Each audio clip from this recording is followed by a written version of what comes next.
pressed her fingers against her tired eyes and tried to focus on the screen in front of her. The numbers were starting to blur together.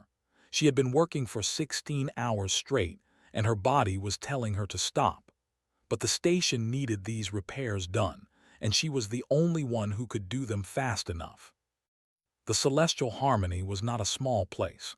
The research station floated in orbit around a massive gas giant, its rings spinning slowly in the darkness of space. Inside the station, 847 beings from 23 different species worked together. They studied stars, tested new engines, and tried to understand the mysteries of the universe. Was human. She was only 19 years old and she was an engineering intern. There were only 4 humans on the entire station. The rest of the crew were aliens, each one different and strange and wonderful in their own way. Some had scales, some had fur, and some looked like they were made of liquid light. Loved working with all of them. But being human on an alien station was hard work. Humans came from Earth, and Earth was what the galaxy called a. It was a planet with heavy gravity, dangerous weather, and animals that could kill you in 100 different ways. Life on Earth was tough, and humans had to be tough to survive it. This meant that could work longer hours than most of her. She could lift heavier things. She could handle stress better. Her human body was built for survival, even if she did not always feel very strong. The station managers loved this about her. They gave her double shifts and extra work and said yes because she wanted to prove herself. But right now, she was so tired that she wanted to cry. "Are you finished yet?" a small voice asked beside her. Looked down and saw Pip, her roommate. Pip was which meant he was about the size of a cat but much smarter. He had soft purple fur and 6 tiny legs. His big round eyes looked worried. "Almost done," said. Her voice was rough from not drinking enough water. "Just need to finish this calibration." "You said that 2 hours ago," Pip said. He twitched his whiskers, which was how showed they were annoyed. "You need to sleep, you look terrible." "Thanks a lot," said, but she smiled. Pip was a good friend even when he was rude. She finished typing the last few commands and saved her work. The screen flashed green, which meant everything was okay. Stood up and her knees cracked. She was too young to feel this old. "They're done. Happy now?" "I will be happy when you stop snoring and let me sleep," Pip said, but his voice was kind. "Come on, let's go back to quarters." They walked through the station's corridors together. The walls were made of smooth white metal, and soft blue lights showed them the way. Other crew members passed them going the other direction. A tall nodded at with his 3 heads. A group of small chirped hello in their high voices. Everyone was busy with their own work. Saw in the hallway near the medical bay. He was another human, older than her by 5 years. He worked in engineering too, and he had taught most of what she knew about station systems. "Finishing late again?" asked. He was holding a cup of coffee, which was a rare treat on the station. Real Earth coffee was expensive out here in space. "Yeah," said. "The thermal regulators were acting up." "You should have called me. I could have helped." "You worked a double shift yesterday. It's okay." Shook his head. "You're going to burn out. Even humans need rest." I know. I'm going to sleep now, I promise." "Good. Oh, and wants to talk to you tomorrow. She said something about your last medical checkup." Was the station's human doctor. She was always worried about working too much. Made a mental note to avoid the medical bay for a few days. Finally reached her quarters. The door slid open with a soft hiss. Inside was a small room with 2 beds, one human-sized and one sized. There was a tiny bathroom, a desk covered in tools and spare parts, and a window that showed the beautiful gas giant outside. Collapsed onto her bed without even taking off her work uniform. The sheets felt amazing against her tired body. "Aren't you going to brush your teeth?" Pip asked. "Too tired," mumbled into her pillow. "Humans are so gross." Reached for her sleep aids. The station was always making noise and she was a light sleeper. She put in her special earplugs that blocked out all sound. Then she pulled her sleep mask over her eyes. The world went dark and quiet. "Good night, Pip," she said, though she could not hear her own voice anymore. In the perfect silence, fell asleep in seconds. She did not know that this would save her life. Somewhere else on the station, in Laboratory 7, a scientist named Doctor was working late too. He was human, the fourth and final human on the Celestial Harmony. He was studying Earth bacteria, the tiny creatures that lived everywhere on his home planet. He was trying to understand how they could survive in places where nothing else could live. Doctor typed a command into his computer. He was tired, just like. He had been working for many hours. His eyes were dry and his hands were shaking from too much coffee. He made a mistake, just one small mistake. He entered the wrong number. The containment field around his samples flickered. Then it went off. The bacteria escaped into the air. They were special bacteria, changed and made stronger by Doctor's experiments. They started to multiply very fast. They released a gas that had no color and no smell. The gas entered the ventilation system. Doctor realized his error 5 seconds later. His eyes went wide. He reached for the emergency alarm. But it was already too late for him. The gas reached his lungs. He tried to breathe and could not. He fell to the floor. All across the station, alarms started to scream. Red lights flashed in every corridor. Computer voices shouted warnings in 23 different languages. The crew members stopped their work and looked around in confusion and fear. Then they started to fall. The gas spread through the ventilation system like water through pipes. It reached every room, every hallway, every corner of the station. And for every species except humans, it was instant death. 3 minutes. That was all it took. In 3 minutes, 843 beings died. In her quarters slept on. Her earplugs blocked the alarms. Her sleep mask blocked the flashing lights. Her door was closed. The soundproofing that kept Pip from hearing her snoring also kept her from hearing the screams. Outside her door, Pip had been walking to the bathroom. He heard the alarms and started to run back toward their quarters. He wanted to wake up. He wanted to hide with his friend. He made it halfway to the door before the gas reached him. His small body crumpled to the floor, his 6 legs curled up underneath him. His last thought was hoping that would be okay. The station fell silent. The alarms ran out of power and stopped. The lights stayed red but stopped flashing. The celestial harmony drifted through space, full of bodies and ghosts. And in one small room, dreamed of home. Woke up slowly. Her mouth was dry and her neck hurt from sleeping in a strange position. She pulled off her sleep mask and blinked at the light coming through the window. The gas giant outside was beautiful as always, with its orange and red clouds swirling in endless patterns. She looked at her communication device on the desk. The screen was flashing. That was weird. She picked it up and saw the number in the corner. 217 missed messages. His heart started to beat faster. She scrolled through the messages. They were all marked as emergency priority. They were all from hours ago. The most recent one was from 6 hours ago. After that, nothing. She tried to open the messages, but her hands were shaking. The first one was from the bridge. Emergency. All crew to stations. Atmospheric contamination detected. The second was from, "Where are you? We need you in engineering now." The third was from, "Get to medical bay. Bring your breathing mask. This is serious." There were dozens more. They got more desperate as time went on. Then they just stopped. "Pip," said. Her voice sounded too loud in the quiet room. "Pip, did you see these messages?" No answer. Looked at Pip's bed. It was empty. She stood up and walked to the bathroom. Empty. She checked under the desk. Nothing. "Pip, this isn't funny. Where are you?" The silence felt wrong. The station was never this quiet. There was always some noise, always someone walking in the hallway outside, always the soft hum of the ventilation system. went to the door and pressed the button to open it. The door slid open. Pip was lying in the hallway.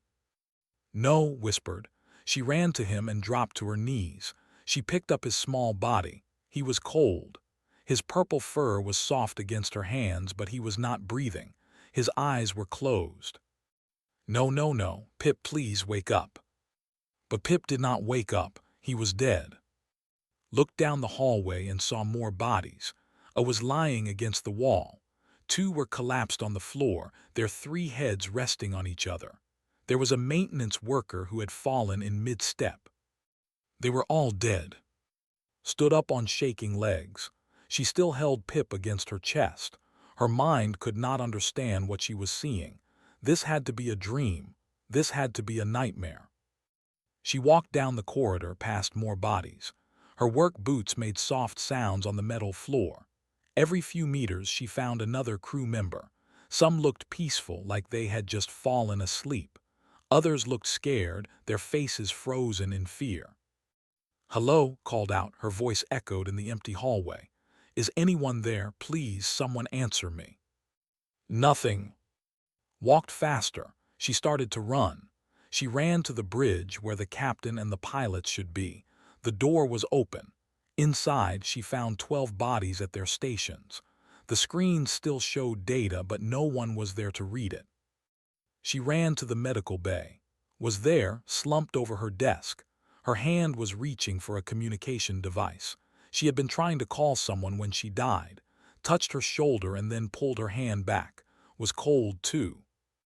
"I'm sorry," said. Tears were running down her face now.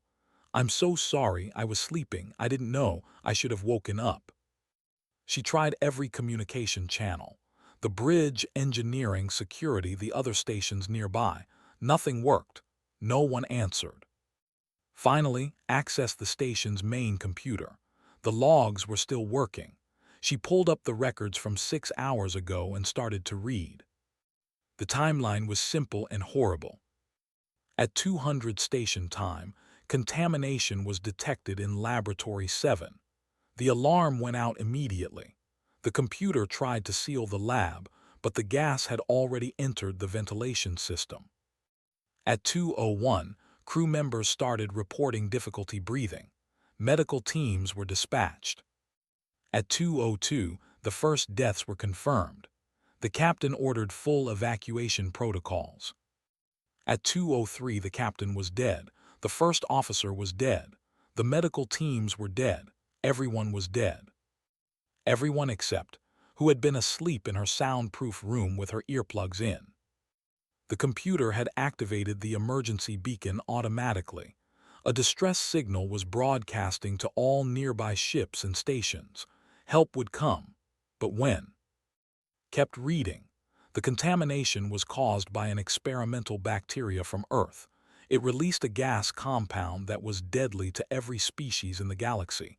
Every species except humans. Human lungs could filter it naturally. The bacteria lived on Earth, in the soil and water. Humans breathed it every day without even knowing. But for aliens, it was instant death. The atmospheric scrubbers had tried to clean the air, but they were designed to handle normal contamination, not this.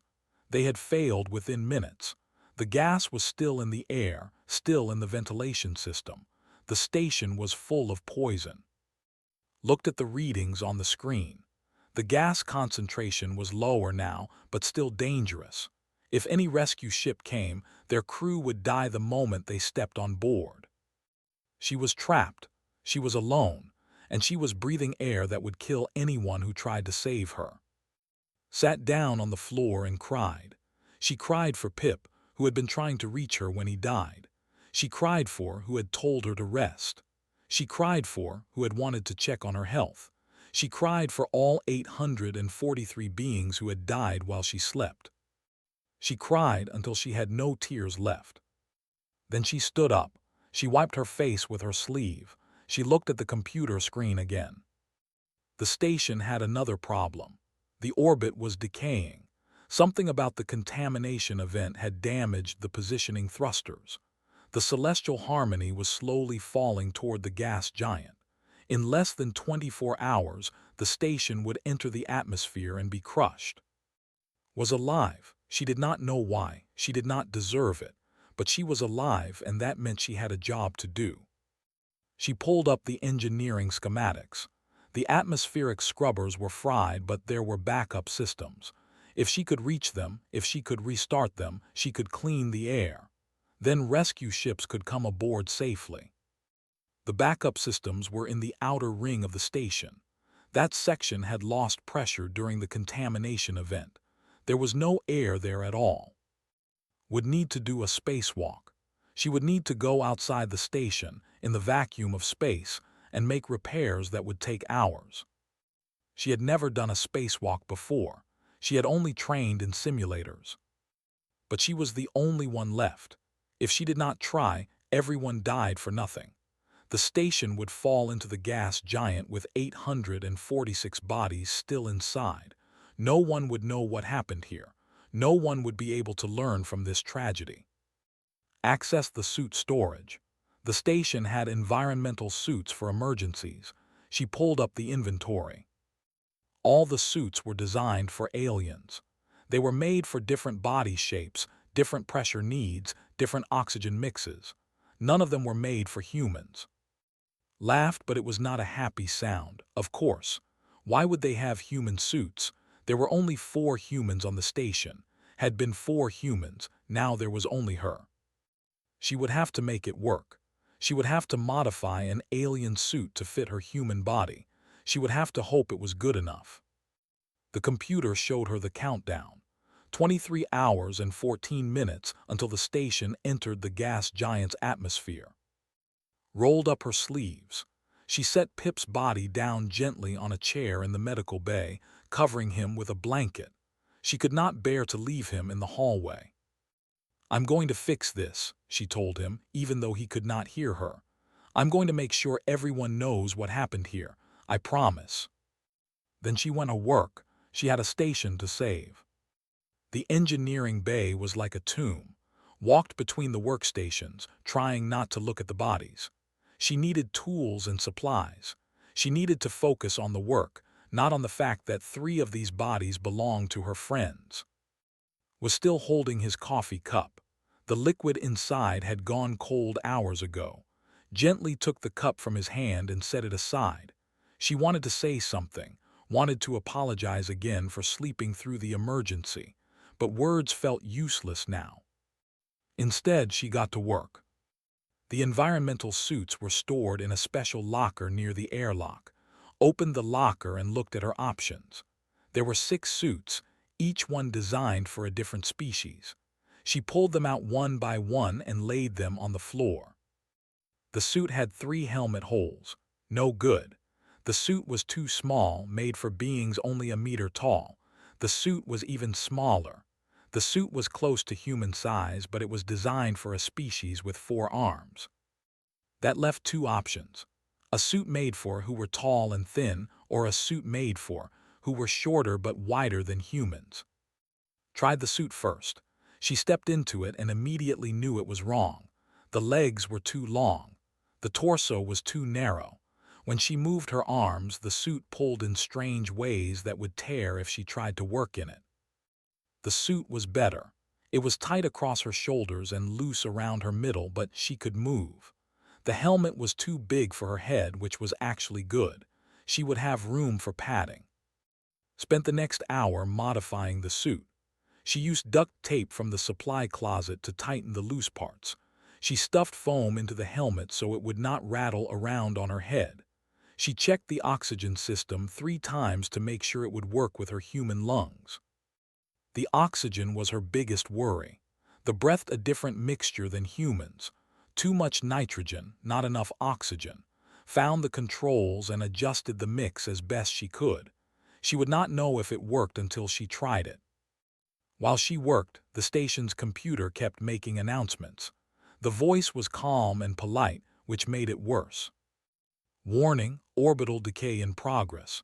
Time to atmospheric entry, 22 hours, 6 minutes. Ignored it. She had a plan. First, she would purge as much of the contaminated air as possible through the emergency vents. Then she would make her way to the outer ring and restart the backup scrubbers. If everything worked, the air would be clean enough for rescue ships within a few hours. If everything worked, that was a big if. She accessed the environmental controls.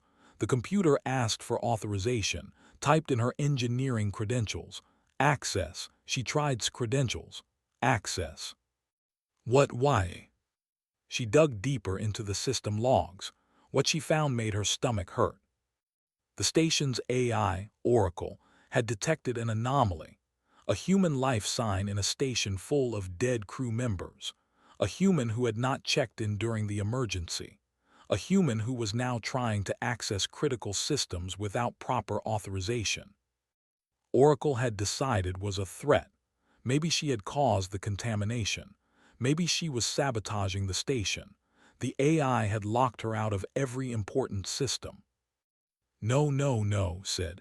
She tried to override the lockout, but Oracle blocked her at every turn. I'm trying to help. I'm trying to save the station. The computer did not care. It only saw a potential threat. Wanted to scream.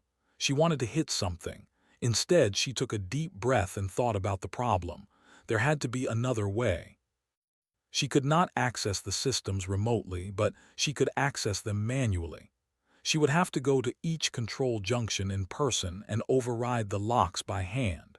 It would take much longer, and it would be dangerous, but it was possible. The first junction was in the maintenance tunnels beneath the main level. Gathered her tools and headed down. The tunnels were narrow and dark. Her flashlight beam cut through the shadows, showing pipes and cables running in all directions. The air in the tunnels was thick with the contamination. Could feel it now. Her eyes started to burn. Her throat felt scratchy. The gas that killed everyone else in minutes was slowly hurting her too. Human lungs could filter it, but that did not mean it was pleasant. She found the first junction and opened the access panel. The wiring inside was complex, with dozens of connections in a confusing pattern.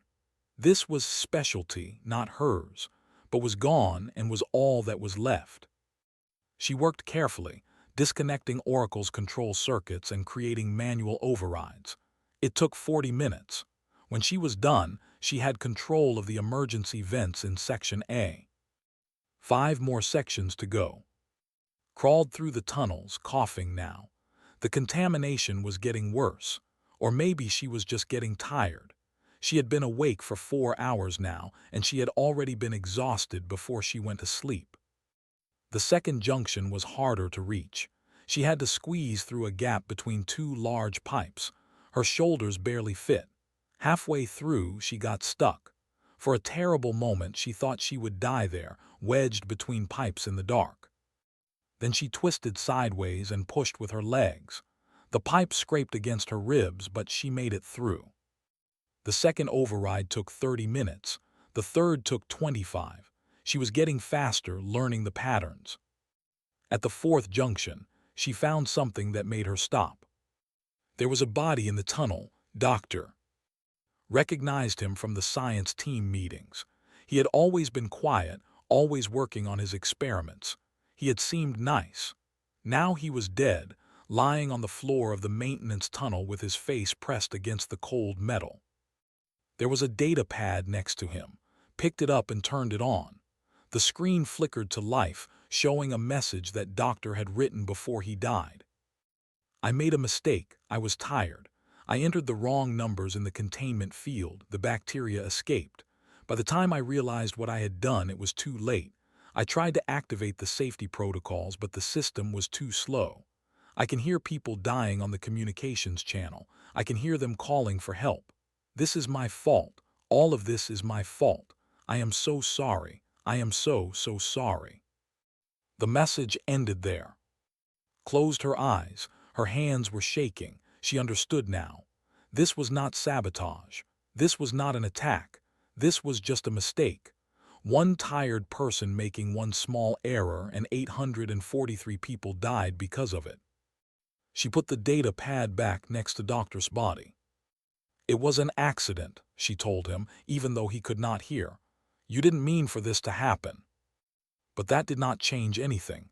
Everyone was still dead. Finished the fourth override and moved on. 2 more to go.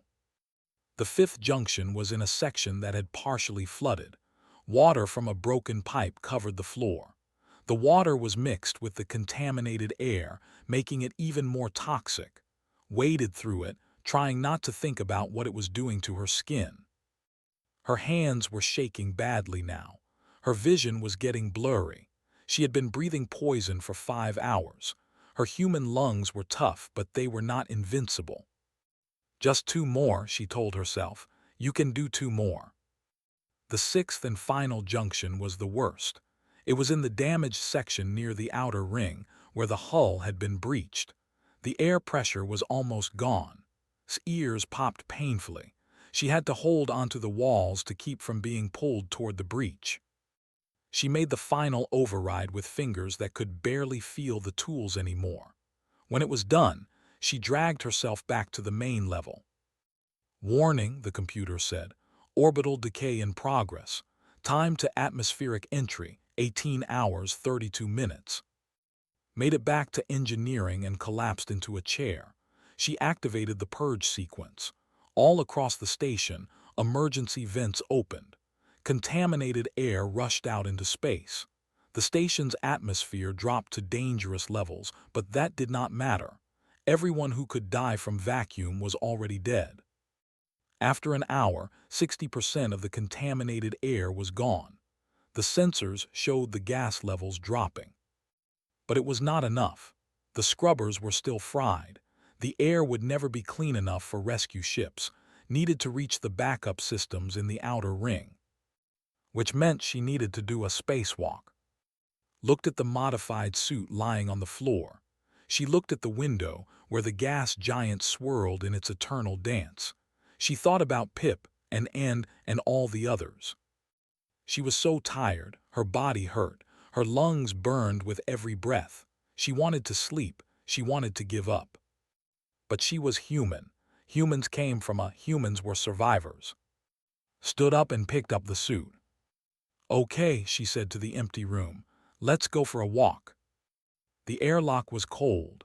Stood inside it, wearing the modified suit that was too tight in some places and too loose in others. Her hands would not stop shaking. She told herself it was just the cold, but she knew it was fear. She had checked the suit 5 times. The oxygen mix was as close to Earth normal as she could make it. The seals were reinforced with tape and sealant. The heating elements worked. The communication system was functional, even though there was no one left to talk to. It should work, probably, maybe. Warning, the computer said through the suit's speakers. Orbital decay in progress. Time to atmospheric entry, 17 hours 9 minutes. I know, said, I'm working on it. She activated the airlock sequence. The inner door sealed behind her. Air hissed out of the chamber. The pressure dropped.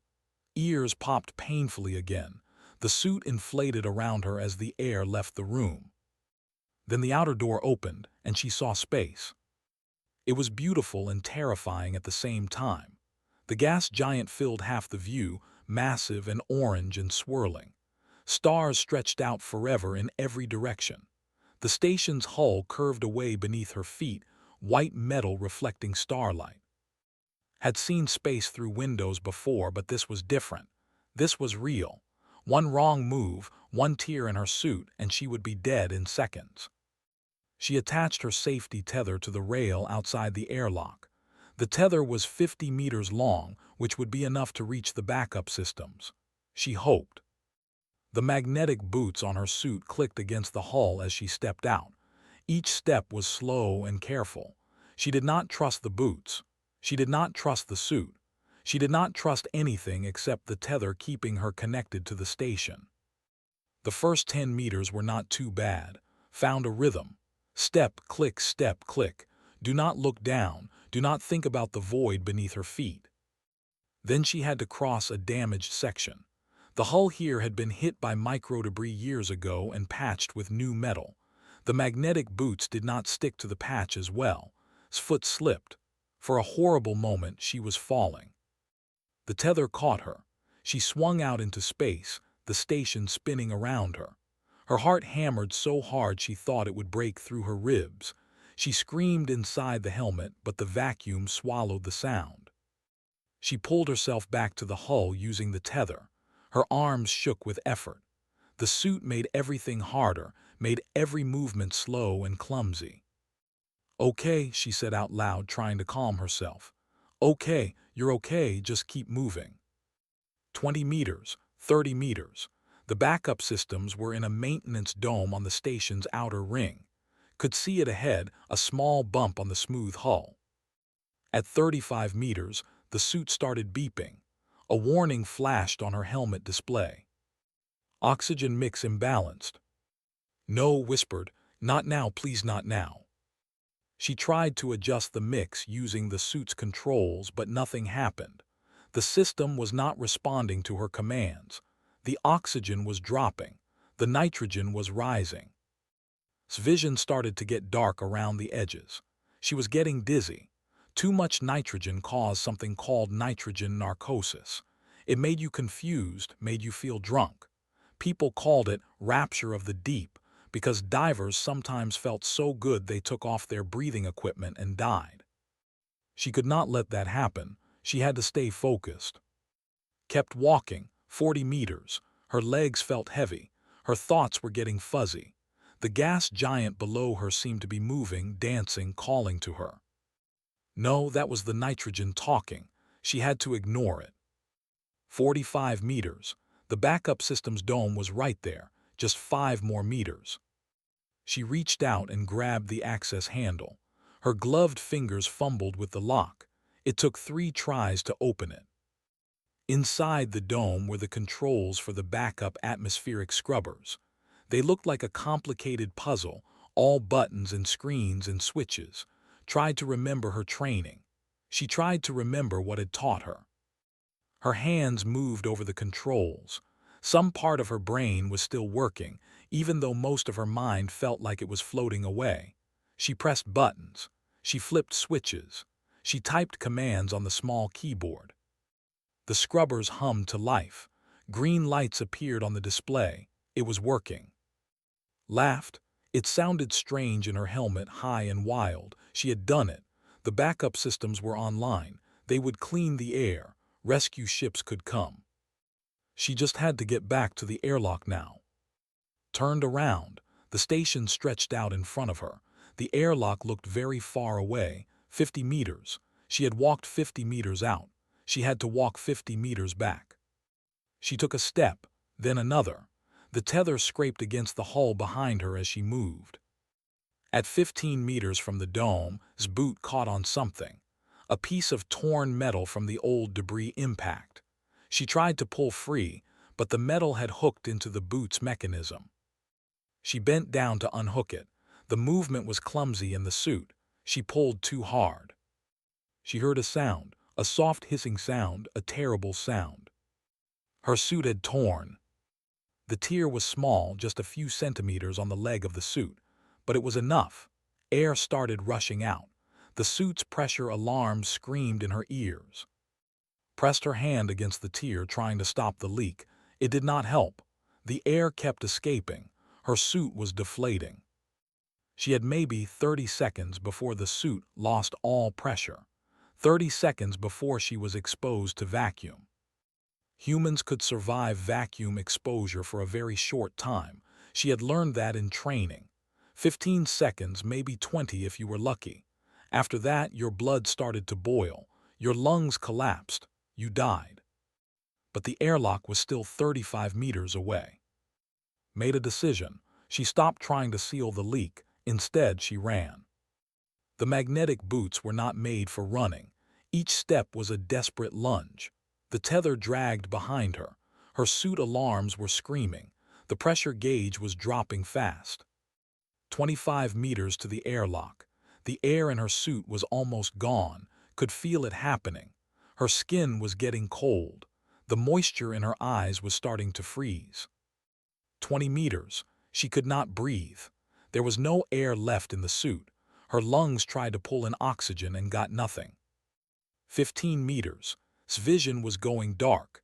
Not from nitrogen this time, but from lack of oxygen. Her body was shutting down. Her legs were not working right anymore. 10 meters. She was not going to make it. She knew she was not going to make it. But she kept moving anyway. That was what humans did. They kept going even when it was hopeless, even when every logical thought said to give up. They survived. 5 meters, could see the airlock door. Her hand reached out for it. Then she was in vacuum. The last bit of air in her suit was gone. She felt it like a physical blow. The cold hit her all at once. The moisture on her skin froze. The pressure of space pressed against her body. Her blood did not boil. That was a myth. But she could feel the gas in her tissues expanding. It hurt. Everything hurt. 3 meters, 2 meters. His hand found the airlock control. She pressed it. Nothing happened. She pressed again. Still nothing. Her vision was going black. She was going to die right here, 1 meter from safety. Then her brain worked through the fog and realized the problem. The airlock needed a signal from her suit's transmitter, but her suit was dead. No power, no transmitter. Found the manual override. It was a small lever hidden behind a panel. She had to pull off the panel first. Her fingers would not work right. They were freezing, the moisture in her skin turning to ice. She got the panel off. She found the lever, she pulled it. The outer airlock door opened. Fell inside. The door closed behind her. Air rushed into the chamber. She lay on the floor of the airlock, gasping. She pulled off her helmet with numb fingers. The air in the airlock was still contaminated with the gas, but she did not care. She breathed it in and coughed and breathed some more. She was alive. She had been in vacuum for 15 seconds. 15 seconds without air, without pressure, without protection. Her eyes were red from burst blood vessels. Her ears were ringing. Her skin had patches of frostbite. One of her eardrums had ruptured. But she was alive. Humans were tough. Humans came from and sometimes, just sometimes, that made all the difference. Crawled to the inner airlock door and opened it. She pulled herself into the station and collapsed on the floor of the corridor. Above her, through the window, she could see a ship approaching. Lights blinked on its hull. It was painted with the green and white colors of the Galactic Medical Response Fleet. Help had arrived.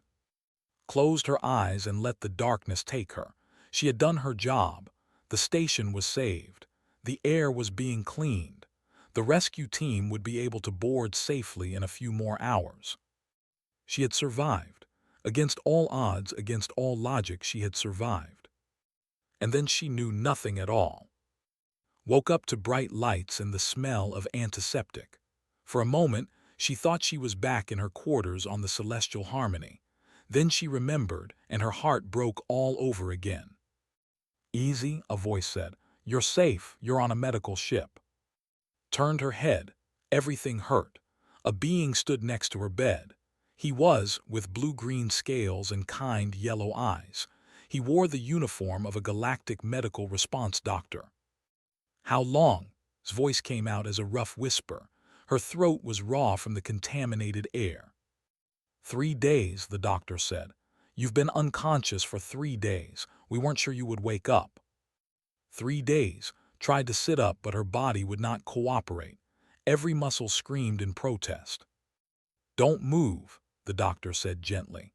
You have severe frostbite, a ruptured eardrum, damaged blood vessels in your eyes, and your lungs are badly inflamed from chemical exposure. You are also suffering from nitrogen narcosis and oxygen deprivation. Any one of those things should have killed you. But I'm human, said. It was not a boast. It was just a fact. Yes, the doctor agreed. You are. That's the only reason you're alive. He pulled up a chair and sat down beside her bed. His expression was serious. We need to ask you some questions when you're ready, about what happened on the station. You're the only survivor out of 847 crew members. That's unprecedented. The only survivor. The words hit like a physical blow. She had known it, of course. She had seen all the bodies. but hearing someone else say it made it real in a new and terrible way. "I was asleep," she said, her eyes filled with tears. "I had earplugs in. I didn't hear the alarms. Everyone died and I was just sleeping." "That's not your fault. I should have been awake. I should have helped."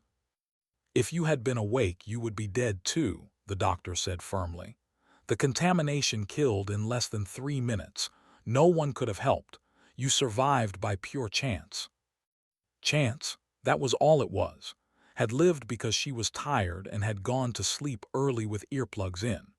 843 beings had died because one scientist made one mistake while he was exhausted. Life was so fragile, so random. "We found Doctor's message," the doctor continued. "We know what happened. It was an accident. No one blames you for surviving." But blamed herself. She did not say that out loud, though. Over the next few days, more people came to talk to her. Investigators from the Galactic Safety Commission, therapists who specialized in survivor trauma, reporters who wanted to tell her story. They all called her a hero. They said she had saved the station's records, made it possible to recover the bodies, prevented a complete loss of valuable research. They said her quick thinking with the atmospheric systems had allowed rescue ships to board safely. Did not feel like a hero, she felt empty. On the 5th day, a tall in a military uniform came to see her. His name was Captain. He was the commander of the rescue fleet that had found her. "I wanted to meet you," he said, sitting in the same chair the doctor had used. "When we detected your biosignature on that station, still alive after 9 hours of breathing that contaminated air, my crew thought our sensors were broken. When we saw you had done a spacewalk and survived vacuum exposure, well, they started calling you the—" "I don't like that name," said. "I know, but it fits." Captain leaned forward. "Do you know what you've done? You've changed everything. The Galactic Safety Commission is implementing new protocols because of you. They're calling it the Protocol." "What does that mean?" "It means every major space station must now have at least one human crew member on duty at all times. Humans can survive conditions that kill other species. They can work in contaminated environments. They can do repairs that others can't. You've proven that human resilience is a valuable safety feature." Did not know what to say to that. She did not want to be a safety feature. She just wanted her friends back. Captain seemed to understand. His expression softened. "I'm not trying to make you feel better by telling you this. I'm trying to help you understand that their deaths might save lives in the future. Because of what happened on the Celestial Harmony, stations will be safer. The next time there's a disaster, there might be someone who can survive it and help others." Maybe that was supposed to be comforting, was not sure it was, but she nodded anyway. The medical ship took 2 weeks to reach the nearest major station. During that time, his body healed. The frostbite scars on her hands faded. Her hearing came back, though not completely. The blood vessels in her eyes returned to normal. Her lungs stopped hurting when she breathed. But other things did not heal so easily. She had nightmares every night. She dreamed of bodies in hallways. She dreamed of Pip trying to reach her while she slept. She dreamed of walking in space with her suit tearing apart. The therapists said this was normal. They said she had survivor's guilt. They said it would get better with time. Was not sure she believed them. When they reached the station, was told she could go anywhere she wanted. Earth, if she wanted to go home. The commission would pay for her transport and give her a generous settlement for her trauma. Thought about it. She thought about going back to Earth, to green hills and blue skies and air that did not poison anyone. She could live quietly. She could try to forget. But that felt like running away. The Galactic Council offered her a job designing safety systems for space stations. They wanted her expertise as someone who had survived the impossible. They offered her a huge salary and a comfortable office on a safe planet. Turned them down. Instead, she chose to go back to space. Not to the celestial harmony which had been towed to a salvage facility, but to a new station, one that needed an engineer. The day before she left the medical ship, she was told there would be a memorial service for the Celestial Harmony crew. It would be broadcast across the galaxy. Families of the deceased would attend virtually, was expected to speak. She did not want to. She did not want to stand in front of cameras and talk about the worst day of her life, but she owed it to the people who had died. She owed it to her friends. The service was held in a large chamber on the station. Stood at a podium in front of a screen showing 843 names, every single person who had died. She found Pip's name, she found Dr. Sora's, she found the who had nodded at her in the hallway, she found the who had chirped hello, every single one. When it was her turn to speak, walked to the podium. Thousands of beings watched her, either in person or through broadcasts. She could see her reflection in the camera lens. She looked older than she had 3 weeks ago. I worked with these people, said. Her voice was quiet but steady. They taught me. They helped me. They were kind to me even though I was just an intern. I want you to know that they didn't suffer. It was fast. They didn't have time to be afraid. That was a lie. Some of them had been afraid. But it was a kind lie, and the families needed to hear it. I'm alive because I was lucky. That's all. I don't have special powers. I'm not a hero. I'm just someone who happened to survive because of where I was born. Earth is a harsh world and humans are tough because of it. But being tough doesn't make me better than anyone else. It just means I can survive things that others can't. She paused, looking at the names on the screen. These people died doing important work. They were scientists and engineers and doctors and pilots. They were making the galaxy a better place. I'm going to keep working in space because that's what they would have wanted. They believed in exploration. They believed in understanding the universe. I won't let their work be forgotten. Stepped back from the podium. There was silence for a moment. Then people started to applaud. It started quiet and grew louder. Beings of 20 different species were applauding her, honoring her, calling her brave. But did not feel brave, she just felt sad. After the service, she returned to her temporary quarters and packed her few belongings. The next day, she would board a transport to her new assignment, a research station in the Outer Rim, where they needed an engineer who understood human systems. As she packed, she found something in her bag, a small purple scarf that had belonged to Pip. She did not remember taking it, but she must have grabbed it at some point. Maybe when she was gathering supplies, maybe later. Held the scarf and cried. She cried for all the tears she had been holding back. She cried until she could not cry anymore. Then she folded the scarf carefully and put it in her bag. She would keep it. She would remember. 3 months later was on her new station, teaching a safety course to a mixed-species crew. They were young and eager, just like she had been before the celestial harmony. On Earth, she told them, we have a saying, what doesn't kill you makes you stronger. But that's not quite right. Some things should kill you. I should have died on the celestial harmony. Logic says I should have died, but I didn't. She looked around at her students. And one other human. Being human means I'm tough. My body can survive things that would kill most of you, but that doesn't make me special. What makes me special is that I chose to keep going. I chose to live. I chose to keep working in space, even though I'm scared every single day. Are you still scared? The human student asked. Her name was, and she reminded of herself at 19. Every single day, admitted. But fear is just a feeling. You can be afraid and still do your job. You can be scared and still be brave. That's what being alive means. Feeling everything, the good and the bad, and choosing to keep going anyway. She smiled at her students. Humans are survivors, but so are you. Every species in this room survived evolution. Every one of you comes from ancestors who refused to give up. That's what life does. It survives. The class ended and the students filed out. stayed behind, looking out the window at the stars. Somewhere out there was Earth, her home. Somewhere else was the salvaged remains of the celestial harmony.